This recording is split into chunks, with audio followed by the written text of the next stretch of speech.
Step into a world of imagination where science meets mystery.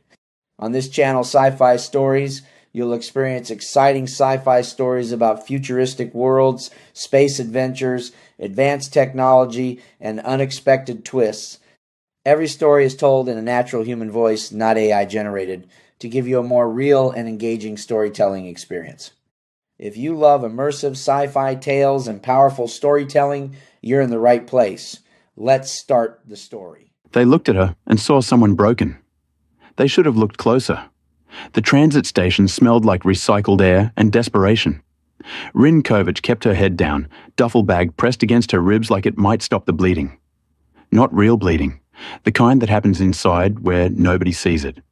She'd been off the transport for 40 minutes and already the noise was eating through her skull. Vendors hawking protein bars, kids shrieking, the hydraulic hiss of doors opening and opening again like the station was breathing. Her fingers found the bag's strap, rubbed the frayed edge. Station 47 orbited some gas giant she couldn't remember the name of. Didn't matter. It was far from the front. Far from burned planets and screaming and the smell of cauterized flesh. That's all she needed. Distance. Miles and miles of empty space between her and what she'd done. What she'd survived. A Tyvek pushed past her, all four arms loaded with shipping containers. She flinched, caught herself. Stood there in the middle of the concourse like a glitch in the traffic pattern while bodies flowed around her. Nobody looked at her twice. Good. She'd scrubbed the insignia off her jacket 3 weeks ago. Cut her hair short enough that the scars didn't show unless you knew where to look. Left the medals in a locker on Earth she'd never open again. 28 years old, and she moved through the station like smoke, like she was trying not to exist too loudly. The vid screens overhead cycled through station news. Some new trade agreement with the Chevron Consortium. Crop yields on the colony below. A missing persons alert. Young Quarian male. In last seen in the lower decks? Rin kept walking. Her orders said she had a week to report to the Veterans Processing Center on the far side of the station. 1 week to get her head straight before they poked at her brain and asked how she was sleeping. If she was eating. If she'd thought about hurting herself. She hadn't decided yet if she'd lie. The commercial sector opened up ahead. Shops selling overpriced Earth imports. A bar called The Drift that looked like it hadn't been cleaned since the station went operational. A clinic with a flickering hollow sign advertising discount cybernetics. She found a narrow alcove between two closed storefronts and dropped her bag. Leaned against the wall. Breathed. Her therapist on the hospital ship had taught her a counting exercise. 4 in, hold for 4, 4 out. Like she was regulating her oxygen supply in a damaged suit. It didn't work. Never worked. But she did it anyway because the alternative was standing there and letting the panic rise up through her chest like reactor coolant. 4 inches. The station hummed. Different frequency than a ship. Stations didn't move. Didn't dodge. Just hung there in the black, spinning slow, pretending gravity was real. 4 out. A laugh cut through the ambient noise. Harsh. Male. The kind of laugh that meant someone was about to have a bad day. Rin's eyes opened. 3 of them, human. Mid-20s maybe. Dressed in the kind of flashy synthweave that screamed money but not taste. They'd cornered a Vrin near the entrance to the Drift, small species, amphibian-looking, skin that shifted colors when they were stressed. This one had gone pale yellow. Fear. The tallest human had his hand on the Vrin's shoulder. Not friendly, proprietary. "You're 3 days late," tall guy said. His voice carried. Meant to. "That's 3 days of interest." I explained. The Vrin's translator gave his voice a reedy quality. "The shipment was delayed. The ports on Kel 9 are not my problem." Tall guy smiled, all teeth. "You want to do business in my sector, you pay on time." The other 2 humans spread out, boxing the Vrin in. Standard intimidation formation. Rin had seen it 1,000 times. Different species, different stations, same choreography. She should walk away. Should find her assigned quarters, lock the door, and spend the next week staring at the ceiling until they decided what to do with her. That was the smart play, the safe play. She'd survived a war by knowing when to engage and when to extract. This wasn't her fight. The Vrin's skin flashed orange, distress. "I have half," the Vrin said. "I can pay half now and—" Tall Guy's fist moved fast. The Vrin went down. Didn't make a sound. Just crumpled like something with all the air let out of it. Rin's hands clenched. She counted her breaths. Told herself she didn't care. Told herself there were always predators and prey, and you couldn't save everyone. She'd learned that lesson in blood. Written it on the inside of her skull, where it would never wash away. Walk away. The two other humans were laughing now. One of them kicked the Vrin. Not hard. Just enough to make a point. Rin's feet stayed planted. Tall Guy crouched down next to the Vrin, reached into the creature's satchel and pulled out a credit chip. Examined it, made a show of being disappointed. "This isn't half," he said. Rin's jaw ached. She was clenching it, grinding her teeth like she was trying to pulverize bone. "Not your fight." The Vrin tried to get up. Tall Guy put his boot on the creature's back. Gentle, almost tender. Pressed down until the Vrin went flat again. "Here's what's going to happen," Tall Guy said. "You're going to come work for me until your debt's clear. I've got some shipments that need moving. Dangerous routes. High risk." The other two humans grinned. Rin knew what came next. She'd seen this play out on a dozen stations, 100 ports. The debt would never clear. The Vrin would run dangerous cargo until he got caught or killed. If he tried to run, they'd make an example of him. Standard predator behavior. She picked up her duffel bag, and her hands were shaking. Not fear. Something older. Something that lived in the part of her brain that still spoke in tactical assessments and threat matrices. She should walk away. Her feet carried her forward instead. The commercial sector's polished floor reflected the overhead lights. Made everything look clean and bright and safe. Station security had cameras everywhere. They'd have footage of the assault. Would they do anything? Probably not. The Vrin wasn't human. The three men looked like they had connections. That's how it worked in the grey zones between the core worlds and the frontier. Rin stopped 10 feet away. Tall Guy looked up, registered her presence the way you'd register a minor inconvenience. His eyes tracked over her. Short hair, worn jacket, duffel bag. He made an assessment, dismissed her. "Move along," he said. "Not a suggestion." Rin set her bag down. "Let him go." Her voice came out flat. No inflection. The way she'd talked on comms when the situation was going sideways and emotion was a luxury you couldn't afford. Tall Guy stood. Took his boot off the Vrin's back. The creature didn't move. Smart. Playing dead until the predators lost interest. "This doesn't concern you," Tall Guy said. "You're right," Rin said, "except now it does." One of the other humans, shorter, stockier, scar across his jaw, stepped forward. "You lost, sweetheart." Sweetheart. The word hung there in the recycled air. Rin's fingers flexed. Muscle memory. She was calculating angles without meaning to.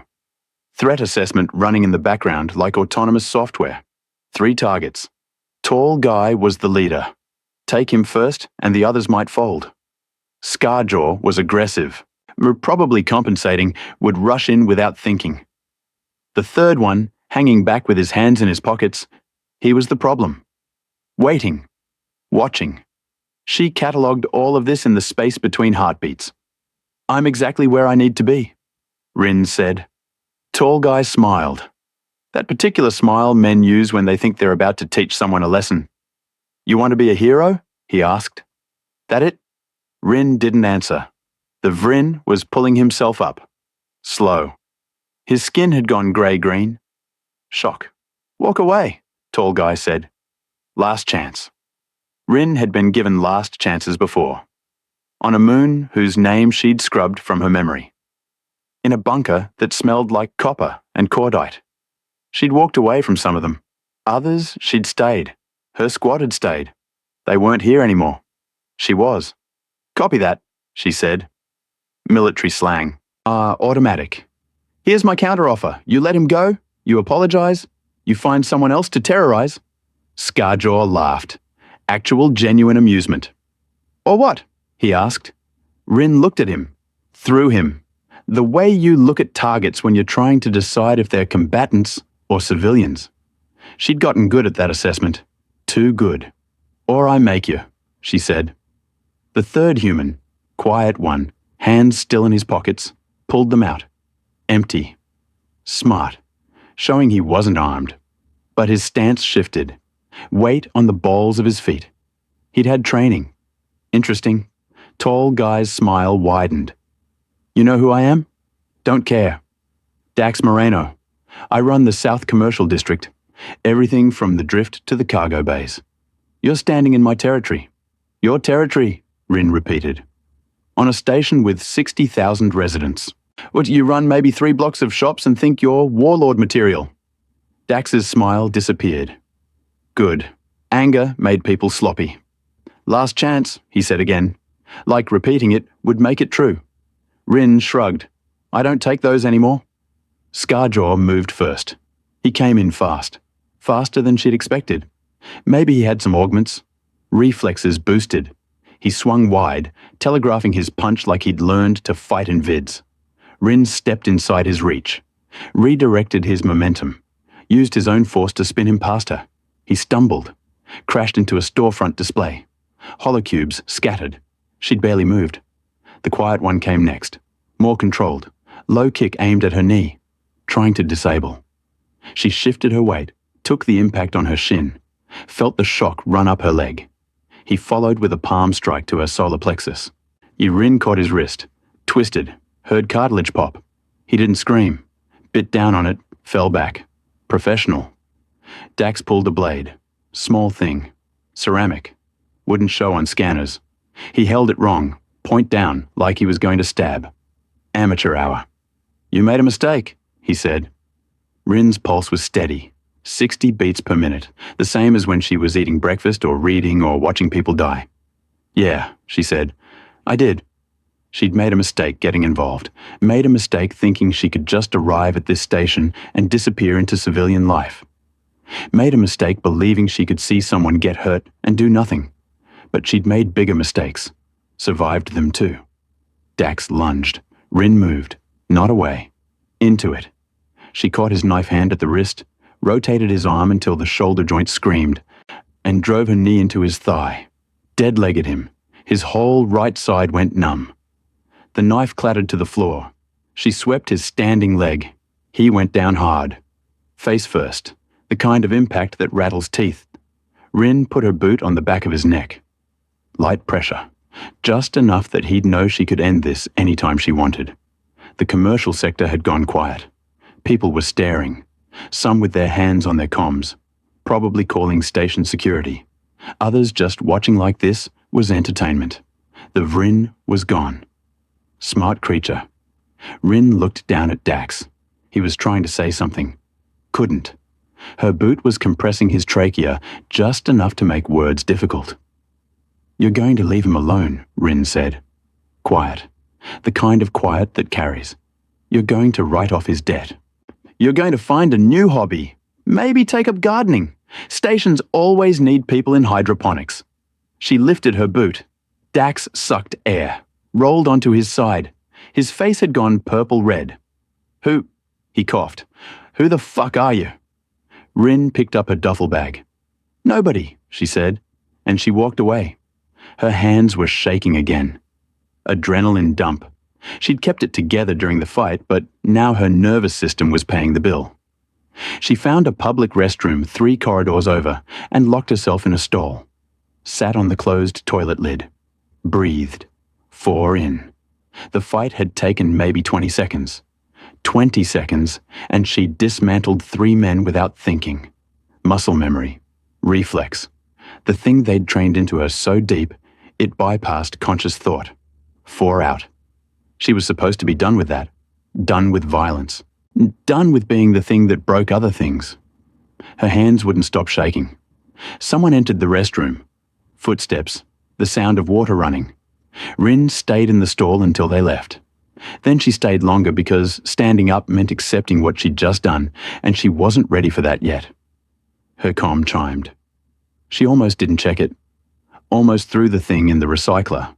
But old habits die hard, and you always check your comm, because it might be an update on enemy positions or extraction coordinates, or a message from someone who's about to die. The message was from an unknown sender. 7 words. We need to talk. Tomorrow. The drift. No signature. Rin deleted it. Didn't matter. She knew it would come back. Whatever she'd stepped into by defending the Vrin, it wasn't over. Dax Moreno ran the South Commercial District. His people like that had resources, connections. They didn't let humiliation slide. She'd made an enemy. Good. She'd gotten too comfortable with being empty. Maybe a fight was exactly what she needed. Something concrete. Something that didn't require thinking about the past or the future, or the voices that still whispered in her sleep. Rin stood, splashed water on her face, looked at herself in the mirror. Same person who'd climbed off the transport. Same scars. Same dead eyes. Except something had shifted. She'd touched the weapon again, remembered what her hands could do. And the worst part, the part she'd never say out loud, was that it felt familiar. Felt right. Like coming home to a house you burned down years ago and finding it still standing. She left the restroom, navigated back to the main concourse, and found a cheap hab-unit rental kiosk and paid for a week in the lower decks. The kind of place that didn't ask questions and didn't check backgrounds. The unit was 6 meters square. Bunk, sink, recycler. A window that looked out at the station's interior curve. She dropped her duffel bag, sat on the bunk, stared at her hands. Tomorrow, someone wanted to meet her. Maybe Dax's people. Maybe station security. Maybe someone who'd recognized her from the fight and put together who she used to be. Didn't matter. She'd show up. Because the alternative was spending the rest of her life running from the thing she'd been. And she was tired. Tired of pretending. Tired of counting breaths. Tired of being afraid of her own reflection. The station hummed around her. 60,000 people living their lives, trading, sleeping, fighting, loving. All of them convinced they were safe. Rin knew better. Safety was an illusion. A story you told yourself so you could sleep at night. The universe was full of predators and prey, and the only real question was which one you'd be when the lights went out. She'd been prey once. Never again. Outside her window, the stars wheeled past. Slow rotation. The gas giant below painted everything in shades of amber and rust. Beautiful in the way dangerous things often are. Rin closed her eyes. Didn't sleep. She hadn't slept properly in 18 months. Not since the day her entire squad got wiped out, and she'd had to drag herself through 3 kilometers of hostile territory with a plasma burn across her ribs, and nothing but spite keeping her conscious. The medals called it valor. She called it survival. Didn't matter which one was true. Tomorrow, she'd go to the drift. Find out what she'd stepped into. Deal with it the way she dealt with everything else. One threat at a time. One breath at a time. One bullet at a time, if it came to that. And maybe, just maybe, she'd stop pretending she was anything other than what the war had made her. A weapon. The station didn't know it yet. Dax Moreno didn't know it yet. But they would. Rin Kovac opened her eyes, stared at the ceiling, waited for tomorrow. The drift opened at 0800 station time. Rin arrived at 0745. Old habit. You show up early, map the exits, identify potential threats. She'd been doing it since basic training and couldn't turn it off even when she wanted to. The bar looked worse in daylight, if you could call the station's artificial dawn cycle daylight. Sticky floors, tables that wobbled. A smell like someone had tried to clean vomit with more vomit. 3 other patrons scattered across the room, each nursing drinks that looked older than they were. She picked a booth in the back corner. Sight lines to both entrances. Wall behind her. Ordered coffee. The bartender, Quarian, elderly, scales gone dull with age, brought it without comment. Set it down. Shuffled away. Rin wrapped her hands around the cup. Felt the heat. Didn't drink. Her comm said 0752. The message yesterday hadn't specified a time, just tomorrow. But people who sent cryptic messages usually showed up early too. It was a game. See who had better operational security. Who was more paranoid? She won. 800 came and went. Nobody approached her booth. The coffee went cold. At 0817, the main entrance opened and a Chavan walked in. Tall species, bipedal, in skin like rough leather. This one wore civilian clothes that didn't quite fit. Sleeves too short, pants riding high. He scanned the room, registered Rin, didn't approach. He ordered something at the bar, took it to a table near the door. Rin watched him in her peripheral vision. At 0823, a human woman entered. Mid-30s, dark skin, hair pulled back tight.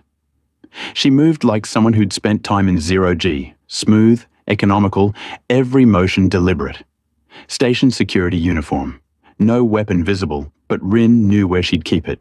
Left hip, under the jacket. The woman walked straight to Rin's booth, sat down across from her without asking. Rin Kovic, the woman said. Not a question. Rin didn't confirm, didn't deny, just waited. My name's Lieutenant Amara Chen, Station Security South Sector. She pulled out her badge. Genuine article, not a fake. Am I under arrest? Rin asked. Should you be? Probably. Amara smiled. Small thing, there and gone. I watched the footage from yesterday. You put Dax Moreno face first into the deck in under 20 seconds. His two enforcers weren't much slower. He had it coming. Won't disagree. Amara folded her hands on the table. But it made my job harder. Dax runs protection rackets, smuggling, some prostitution. I've been building a case for 6 months. Yesterday, you humiliated him in public. Now he's going to do something stupid to save face. Not my problem. It will be when he comes for you. Rin sipped her cold coffee. Tasted like burnt plastic. Let him. Amara leaned back, studied her. Rin could feel the assessment happening. Security lieutenant trying to figure out who she was dealing with. Criminal? Vigilante? Just someone who'd had enough? You're military, Amara said. Or you were. Rin didn't answer. The way you moved.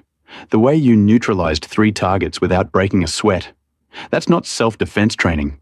That's professional. Lots of people get training. Not like that. Amara's eyes narrowed. I ran your ID this morning. Took some digging. Most of your file is sealed. Black level clearance.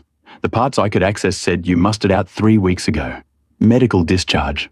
Rin set the coffee down. You planning to get to a point? My point is, you're dangerous. And Dax doesn't know it yet. He thinks you're some random civilian who got lucky. He's going to retaliate. When he does, people are going to die. Then arrest him. Can't. Not yet. I need evidence that'll stick. The kind that survives a tribunal. Amara leaned forward. Or I need him to make a mistake big enough that I can move without the bureaucracy tying my hands. Rin understood. Politics. Always politics. Even on a frontier station orbiting a gas giant nobody cared about, there were chains of command and jurisdictional red tape. What do you want from me? Rin asked. I want you to leave. Get on a transport. Go somewhere else. Let me do my job without you turning the South Sector into a war zone. Rin almost laughed. War zone. This lieutenant had no idea what those words meant. Rin had seen war zones, watched entire cities burn, held her best friend while she bled out from a plasma wound that had cooked her from the inside. This wasn't a war zone, not yet. I paid for a week, Rin said. I'm staying. Amara's jaw tightened. You're going to get people killed. People die anyway. Jesus, Amara stood. You really don't care, do you? Rin looked up at her, met her eyes. Let her see whatever was living behind them. I care, Rin said. Quiet. That's the problem. Amara held her gaze for 3 seconds. Then she turned and walked out. The Chevan at the corner table watched her go. Then he stood, walked to Rin's booth, sat where Amara had been. She's not wrong, he said. His voice had the gravelly quality common to his species. Dax will come for you. You sent the message, Rin said. Yes. Why? The Chevan reached into his jacket, moved slow, pulled out a data chip, set it on the table between them. My name is Horvath. I'm a merchant. Dax has been bleeding me dry for 2 years. Protection money. Shipping fees. The taxes on taxes on taxes. He pushed the chip toward her. Yesterday, you did in 20 seconds what I've been fantasizing about for months. You made him bleed. Rin didn't touch the chip. What's on it? Information, shipping manifests, financial records, communications between Dax and his suppliers. Everything Lieutenant Chen needs to put him away. Give it to her yourself. I can't. Horvath's hands clenched. If Dax finds out I turned on him, he'll kill my family. My mate, my hatchlings. He's done it before. Made examples. Rin felt something cold settle in her chest. Familiar. The thing that used to wake her up at 0300 with her hand reaching for a weapon that wasn't there. Why tell me? Because you're not afraid of him and because... Horvath hesitated. Because I've seen soldiers before. I know what you are. What you can do. You don't know anything about me. I know you intervened when you didn't have to. I know you could have killed all 3 of them and chose not to. Horvath stood, left the chip on the table.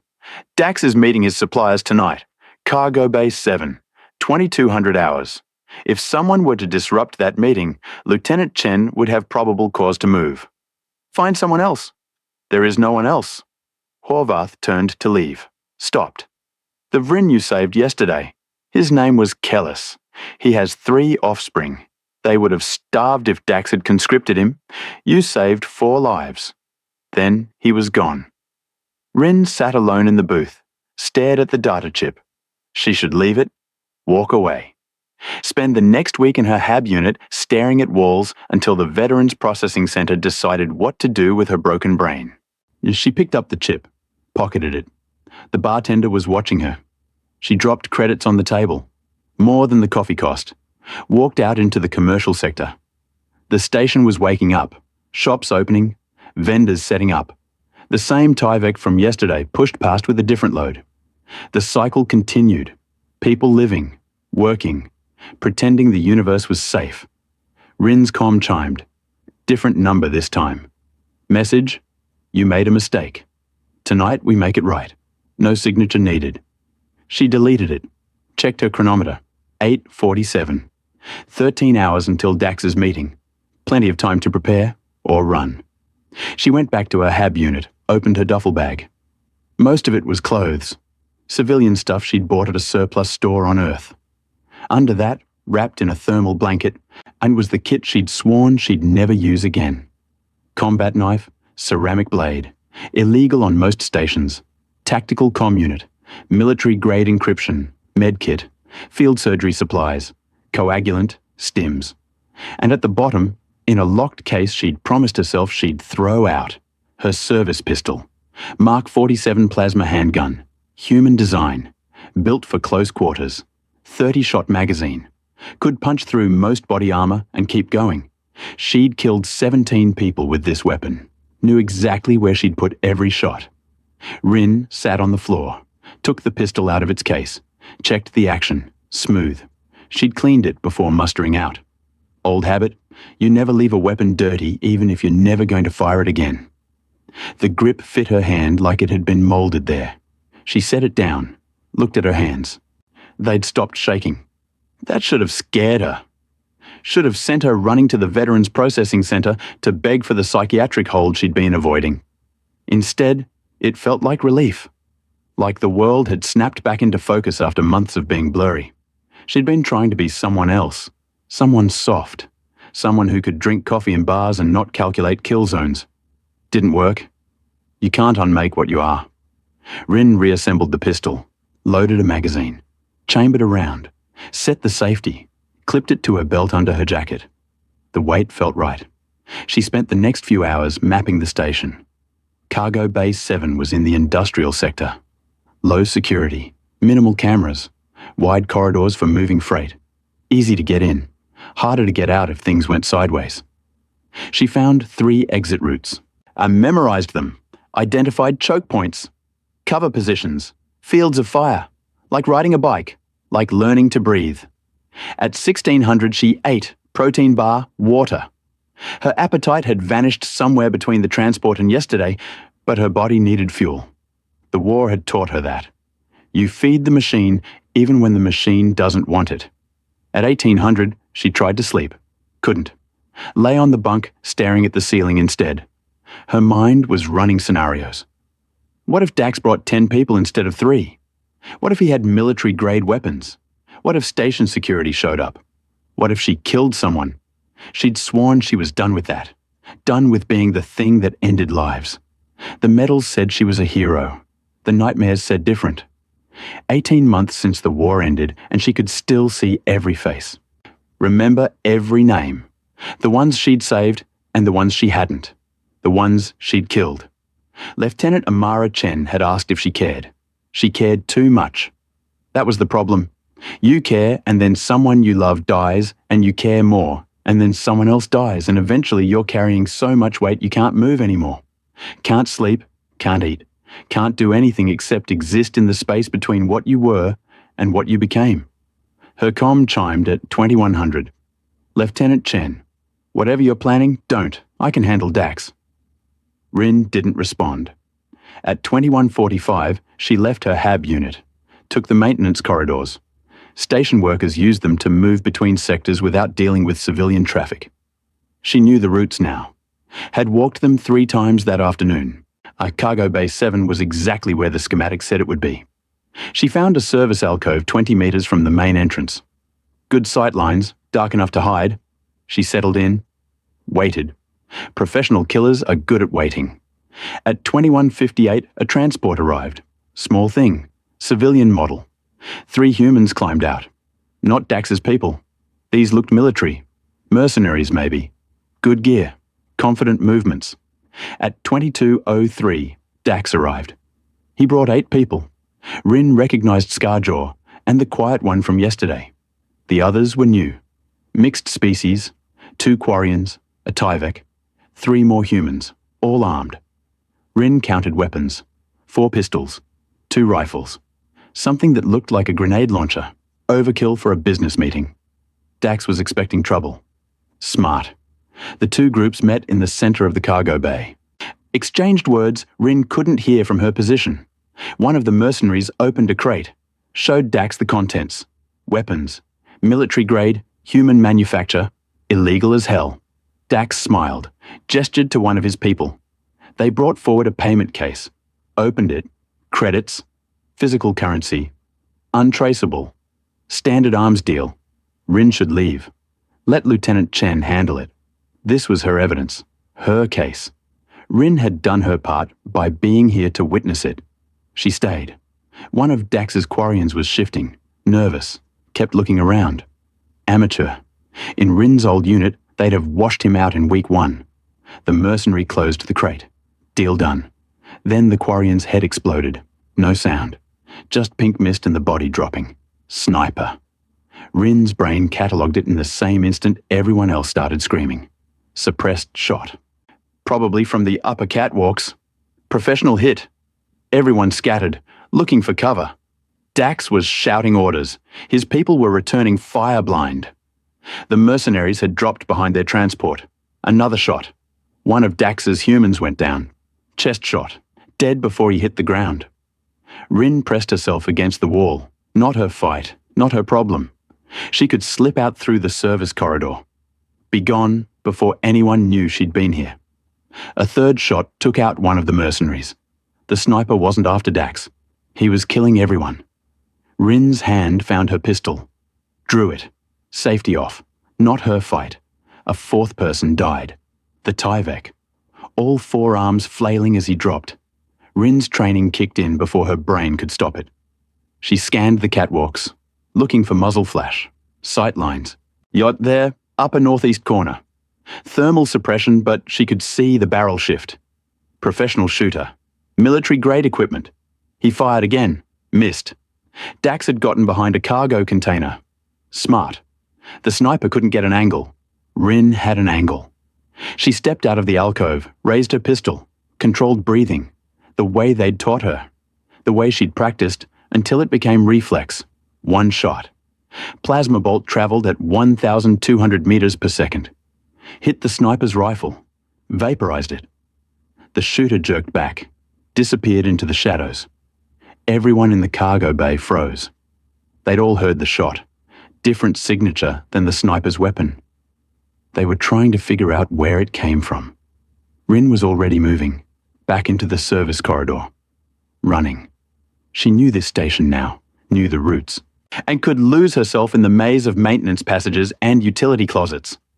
Behind her, shouts, confusion. She ran, made it 3 corridors before her comm chimed. "Lieutenant Chen, what the fuck did you just do?"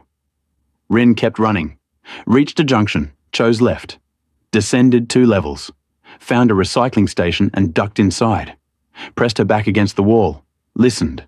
Footsteps, multiple people, heavy boots, security. They passed by. She waited. Her heart was hammering. Combat high, adrenaline. The thing her therapist called hypervigilance, and she called staying alive. 5 minutes. 10. The footsteps faded. She holstered her pistol, checked her chronometer. 2,219. 21 minutes since she'd arrived at the cargo bay. 5 people dead. 1 sniper escaped. Dax alive. The mercenaries probably gone. And Rin had just announced to everyone on this station that she was more than she appeared. Her comm chimed again. "Unknown number. Impressive shot. We should talk. Same place. Tomorrow. Don't bring friends." Rin stared at the message. Someone had been watching. Someone who knew what they were looking at when they saw a shot like that. Someone who wanted to meet her. She deleted the message. Didn't matter. She'd show up. Because the alternative was spending the rest of her life wondering who'd sent it. Why they cared. What they wanted.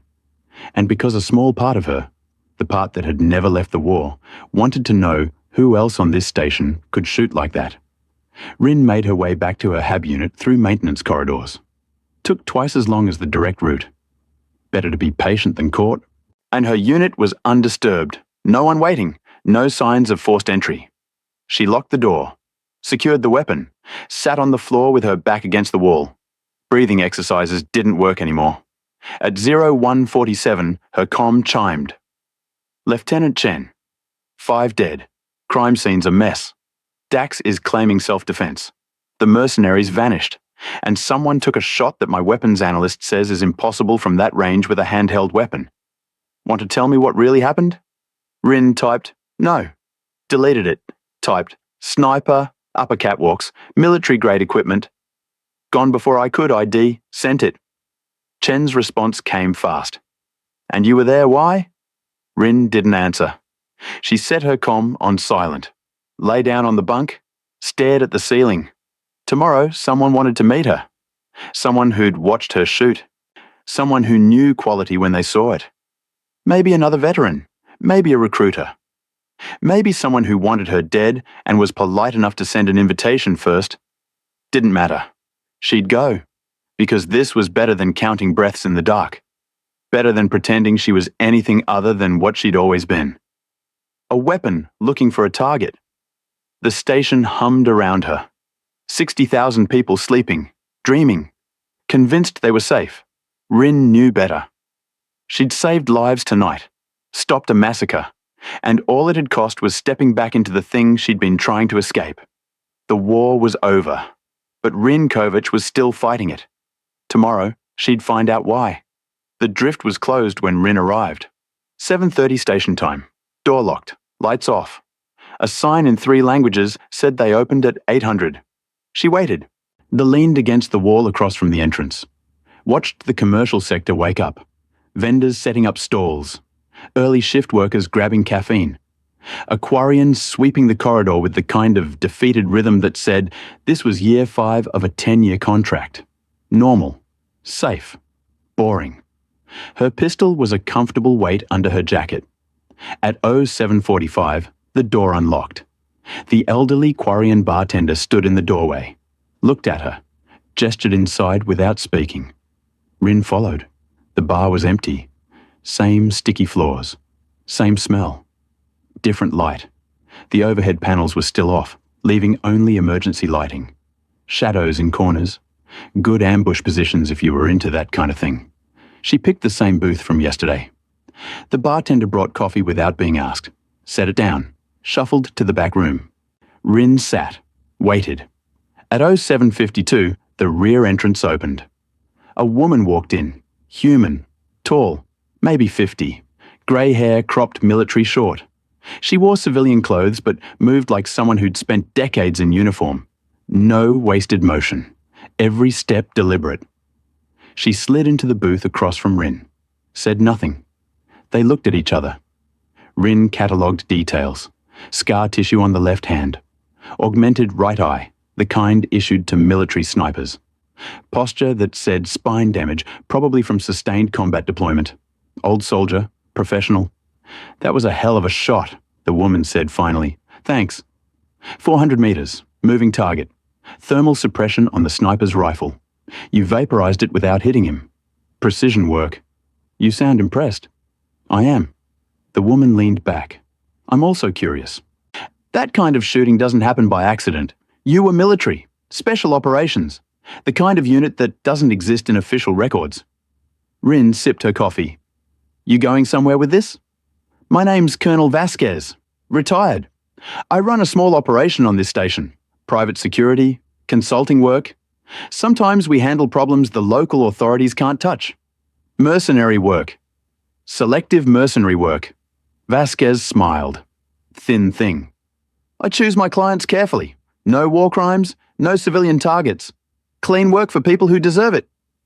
And you're telling me this why? Because I need someone like you. Someone with your skill set. Someone who can make impossible shots in high-stress situations. Vasquez folded her hands on the table.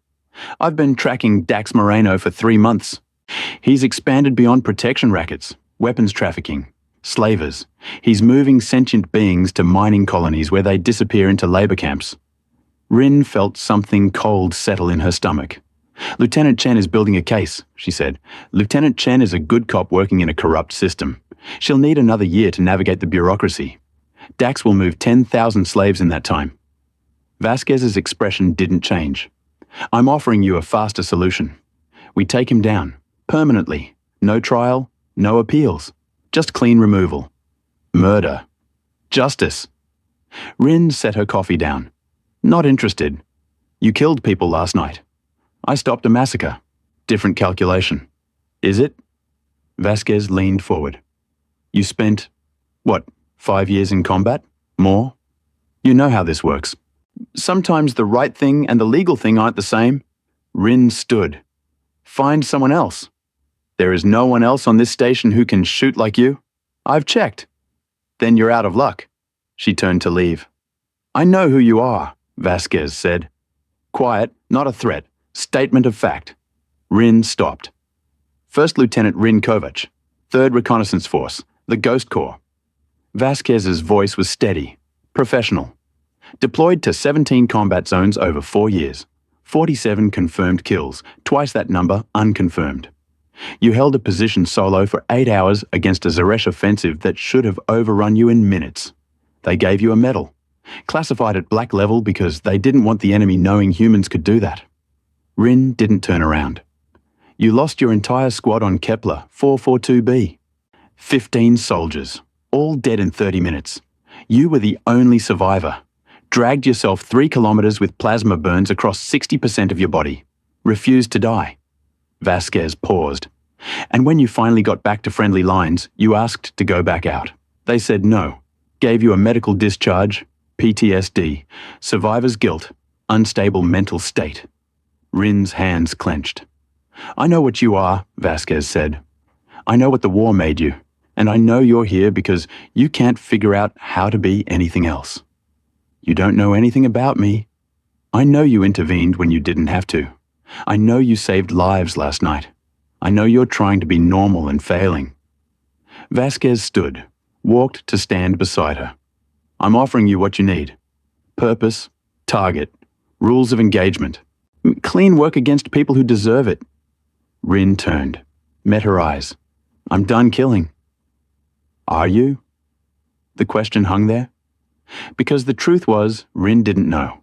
She'd spent 18 months telling herself she was done, promising herself the next time would be different, the next station, the next job, the next breath. But yesterday, she'd picked up her pistol, and it had felt like coming home. Think about it, Vasquez said. She pulled out a card, placed it on the table. You know where to find me. Then she left.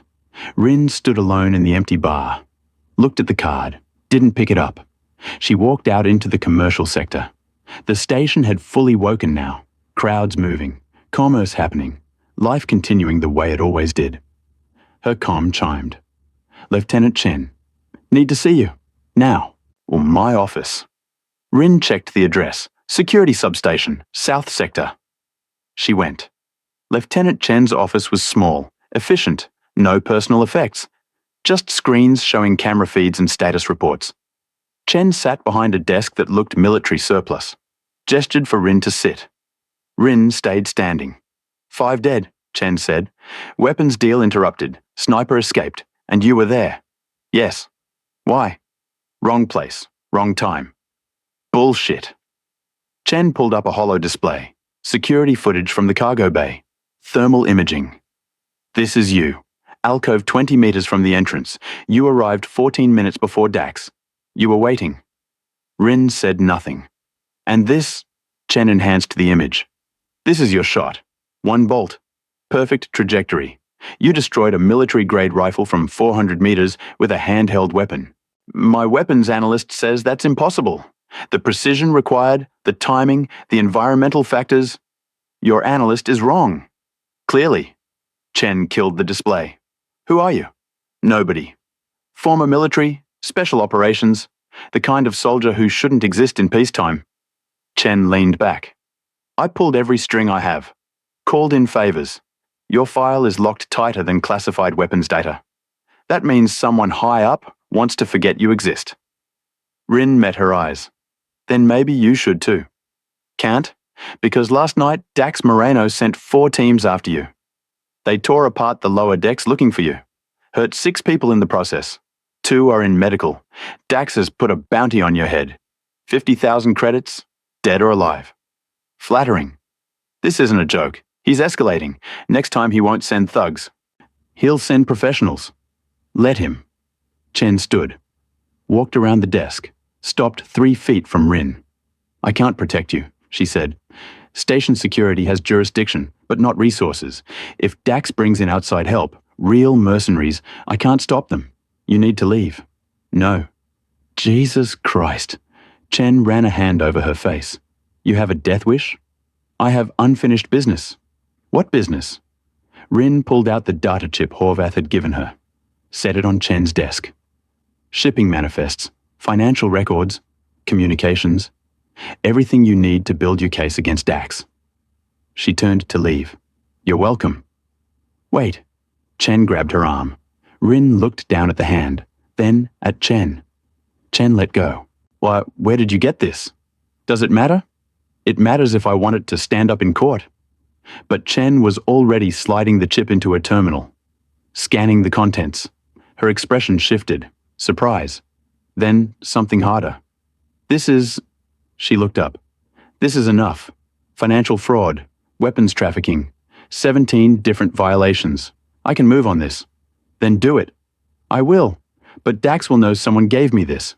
He'll retaliate. Anyone connected to this information can handle themselves. Chen studied her. You really don't care if you die, do you? Rin thought about that. Honest assessment. I care, she said finally. Just not enough to run. She left before Chen could respond. Back in the commercial sector, Rin felt the shift. Eyes watching. Not subtle. 4 men.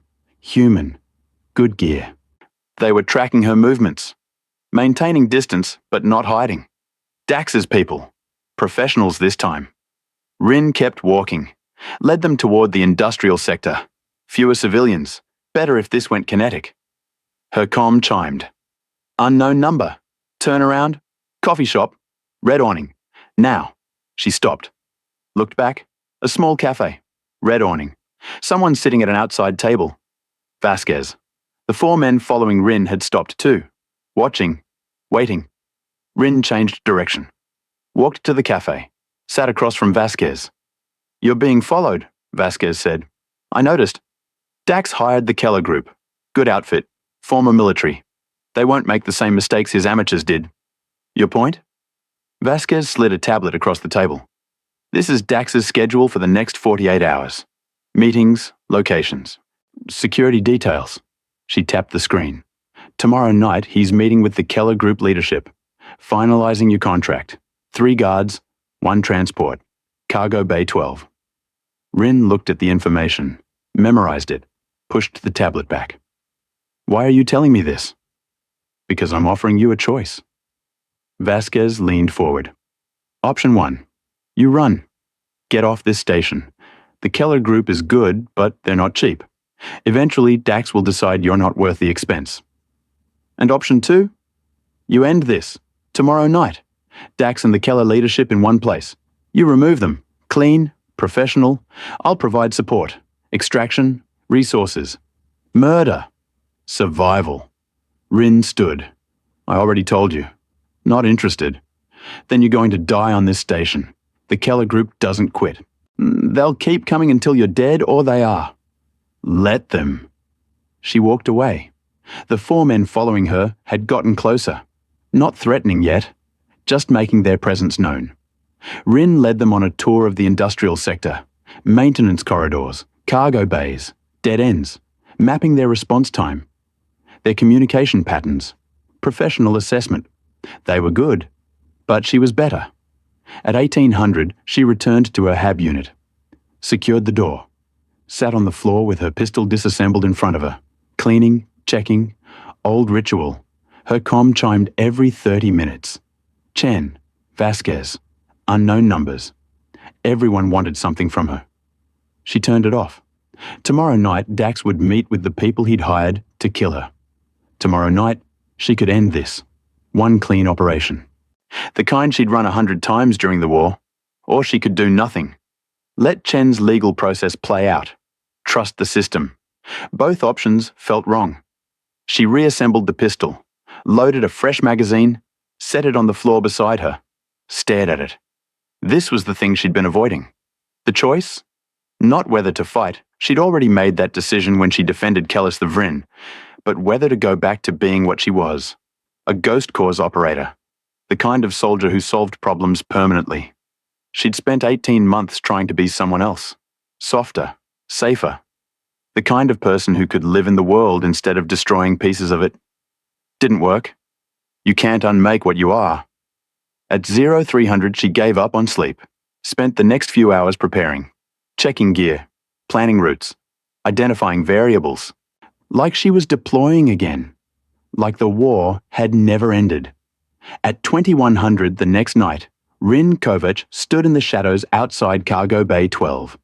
She'd spent the day watching, mapping, learning. Dax had arrived an hour ago. 3 guards like Vasquez said. The Keller Group leadership, 2 humans, 1 Tyvek. All professional, all armed. Rin could see them through the bay's observation window. Sitting around a tactical display, planning her death. Her pistol was ready. She'd identified 12 different ways to breach the bay. 8 exit strategies. 4 choke points where she could control the engagement. All she had to do was pull the trigger. End it. Go back to being the weapon. She stood there, finger on the trigger guard, breathing controlled, heart rate steady. Watched them plan. Watched them laugh. Watched them exist. And she thought about Kellis the Vrin, about his 3 offspring, about the 47 confirmed kills in her record, about the faces she still saw when she closed her eyes, about her squad, 15 soldiers who'd trusted her, followed her, died anyway. She lowered her weapon, turned away, walked back toward the commercial sector. Her comm was still off. She turned it on. 17 messages, all from Lieutenant Chen. The last one, we're moving on Dax. Tonight, evidence is solid. Get somewhere safe. Rin checked the timestamp. Sent 40 minutes ago. She changed direction, headed toward Dax's position. Not to kill him, to watch. To see if the system could work. If justice was possible without her. She arrived as station security breached Cargo Bay 12. 8 officers, Chen leading, professional operation. Weapons drawn, commands given. Dax's guards dropped their weapons. Smart. Keller Group knew when they were outmatched legally. Dax himself stood frozen, watching his empire collapse in real time. Chen was reading him his rights. A Quarian officer was securing evidence. Another was calling for transport. Clean, legal, by the book. Rin watched from a maintenance alcove 30 meters away. Felt something strange in her chest. Relief. She'd made the right call. Let the system work. Let Chen do her job. Let justice happen without bodies. Then Dax saw her. Their eyes met across the cargo bay. He smiled, reached into his jacket. The guards reacted too slow. Old man.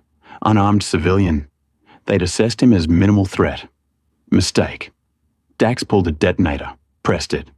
The cargo containers behind the Keller group erupted. Not explosives. Gas. Spread fast. Orange cloud that filled the bay in seconds. Toxin. Chemical weapon. Illegal on every station in human space. Officers dropped, choking, convulsing. Chen went down. The Keller group too. Everyone in the bay collapsed except Dax. He had a breather mask, pre-positioned. He'd planned this.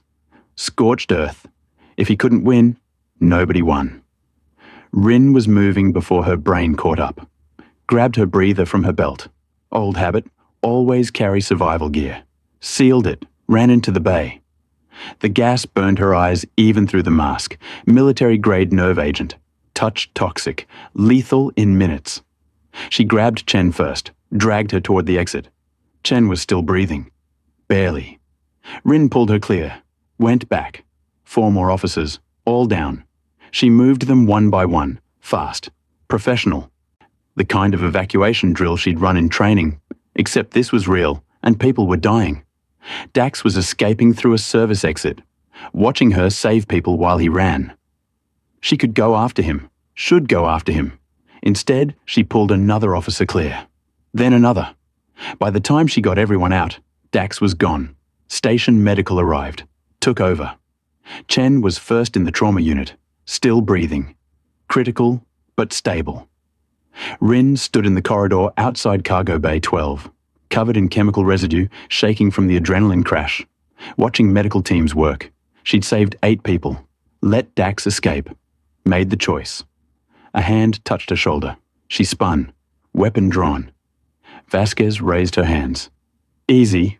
Rin holstered her pistol. You let him go, Vasquez said. Yes. Why? Rin looked at the medical teams. And at the officers who were alive because she'd chosen them over revenge. Because that's not who I am anymore. Vasquez studied her. You're sure? No. Rin met her eyes. But I'm trying. Vasquez nodded slowly. Pulled out her tablet. Deleted something. Dax is on a transport to the outer colonies. I've got people tracking him. He won't get far. Good. Chen's going to make it, thanks to you. The other officers too. They would have done the same. Maybe. Vasquez turned to leave. Stopped. You ever change your mind about purpose and targets? You know where to find me. Won't happen. I've heard that before, from soldiers better than you. They all came back eventually. Vasquez smiled. Sad thing. The war doesn't end just because someone tells you it's over. She left. Rin stood alone in the corridor. Watched the medical teams work. Felt her hands shaking. She'd made the right choice. Saved lives. Let justice work. But Dax was gone. Would disappear into the outer colonies. Find another station. Hurt more people. The cycle would continue. And she'd have to live with that. Her comm chimed. Lieutenant Chen, you saved my life. All of us. Thank you. Rin typed. Just doing what needed doing. Deleted it. Typed. Get better. The station needs you. Sent it. She walked back to her HAB unit through corridors that felt different now. Lighter. Like she'd put down weight she didn't know she'd been carrying. The Veterans Processing Center could wait another week. Month. Year. She'd report eventually. Let them poke at her brain. Try to fix what the war had broken. But for now, she was here. On Station 47. Where people like Kelly's needed defending. Where officers like Chen fought battles with paperwork instead of plasma fire. Where a broken soldier could try to be something other than a weapon. Try and fail and try again. Because that's what you did when the war was over, but you were still fighting it. You chose. Every day. Every breath. You chose. Rin reached her HAB unit, locked the door, set her pistol on the table, looked at it. Tomorrow she'd clean it, put it back in the case, lock it away again. Tomorrow she'd figure out what came next. Tonight she just sat on the floor and counted her breaths and tried to believe that choosing mercy over revenge wasn't weakness. Tried to believe she could be more than what the war had made her. Outside her window, the gas giant wheeled past. Amber and rust. Beautiful and dangerous and indifferent. The universe didn't care if she succeeded or failed. Didn't care if she lived or died. Didn't care if she found peace or fought demons until her last breath. But maybe she cared. Maybe that was enough. Rin closed her eyes. Breathed. 4 in. Hold. 4 out. Tomorrow would come whether she was ready or not. And she'd face it the same way she'd faced everything else since the war ended. One choice at a time. One breath at a time. One day at a time. Still fighting. Still trying. Still here. The bullies had made a mistake. They'd looked at a war veteran and seen someone broken. They should have looked closer. Should have seen what humanity builds in the fire. Should have understood that the most dangerous weapon isn't the one that destroys. It's the one that chooses not to.